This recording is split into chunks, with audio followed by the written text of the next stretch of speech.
Hi everyone, I'm gonna start a series of videos on reading comprehension. तकरीबन 8 के करीब ये वीडियोस होंगे बहुत छोटे छोटे से जो कि आपकी हेल्प करेंगे कि आप रीडिंग कॉम्प्रिहेंशन को मुकम्मल तौर पर समझ सकें और अपने तौर पर आप इसके सिलसिले में तैयारी कर सकें। तो चलिए स्टार्ट करते हैं। What is reading comprehension and why it is important?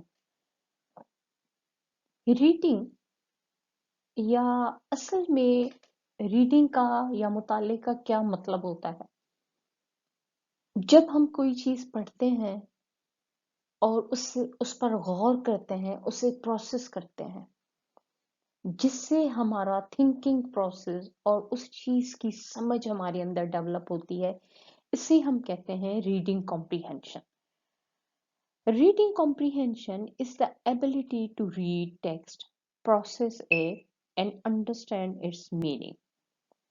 It relies on two interconnected abilities: word reading, being able to decode the symbols on the pages, and language comprehension, being able to understand the meaning of the word and sentences.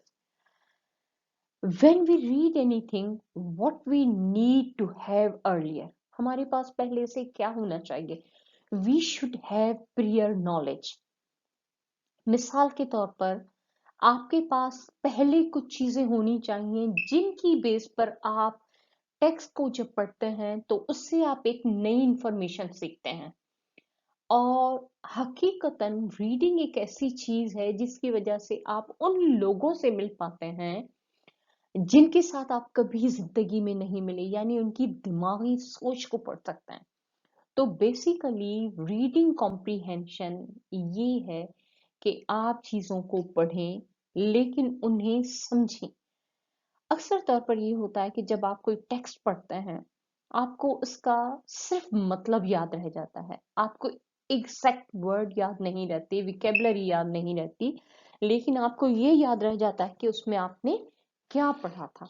तो reading comprehension ये है कि it is umbrella term, जिसके आप इसे अकेला नहीं सीखते बल्कि बहुत सारी चीजें सीखते हैं, जिसकी वजह से आपको कोई भी टेक्स्ट जो है वो समझ में आना शुरू होता है। Please watch, subscribe, like, comment and share. Thanks for watching.